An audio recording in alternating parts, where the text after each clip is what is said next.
parles, puis ça, les gens ressentent ça. Quand tu es authentique, les gens le ressentent que tu es authentique. Oui, oui, C'est comme exact. ça ment pas. Ça se sent. Puis, Non. Puis nous autres, autant au niveau du club de karaté que du centre d'entraînement, on doit choisir des gens, nous, quand ils sont enseignants chez nous, des gens qui nous ressemblent. Des gens qui vont redonner cette image-là, qui vont redonner cette passion, ce côté humain, ce contact-là et, auprès de nos clients. Et ça va nous permettre de nous pouvoir nous différencier parce que c'est ça qui est notre force. L'aspect familial, l'approche holistique, l'approche, le contact humain avec la personne, valoriser le cheminement de la personne et non pas seulement que le résultat wow en compétition. Les gens que c'est wow en compétition, souvent ils sont là juste pour eux autres. Ils sont là, ça va durer 1 an ou 2 ou 3 puis ils vont partir.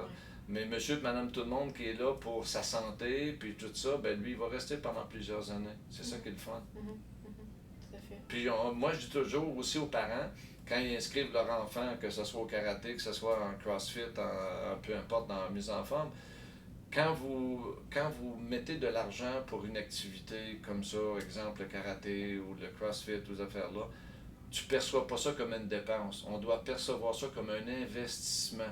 Parce que c'est une école de formation, c'est une école de vie.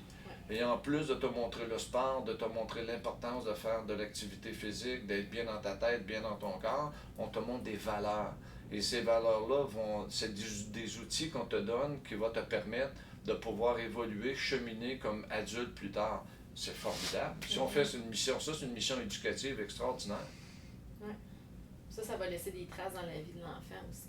Écoutez, moi j'ai quelqu'un qui m'a téléphoné, ça fait pas plus que 2 ans de ça, et puis il m'appelle et puis il me donne son nom, je dirais pas le nom ici, mais il dit « Denis Baudouin, c'est toi qui enseigne le karaté? » Oui.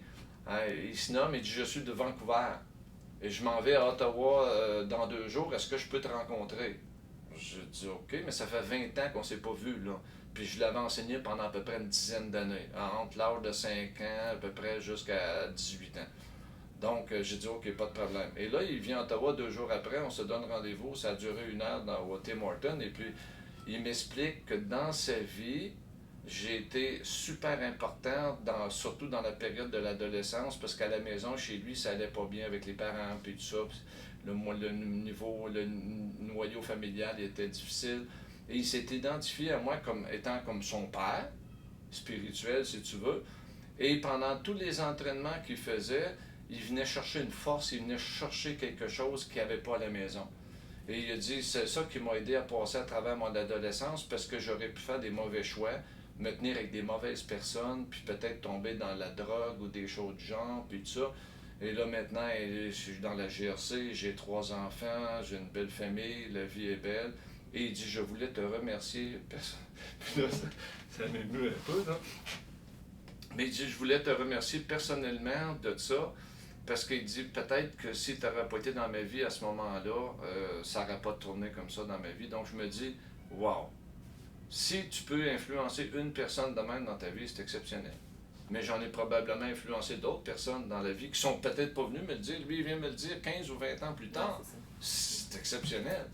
Fait que c'est ça pour nous, le centre d'entraînement Baudouin, puis le club de karaté Baudouin, c'est ça.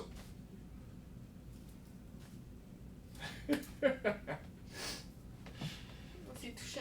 Ah, ben c'est cool.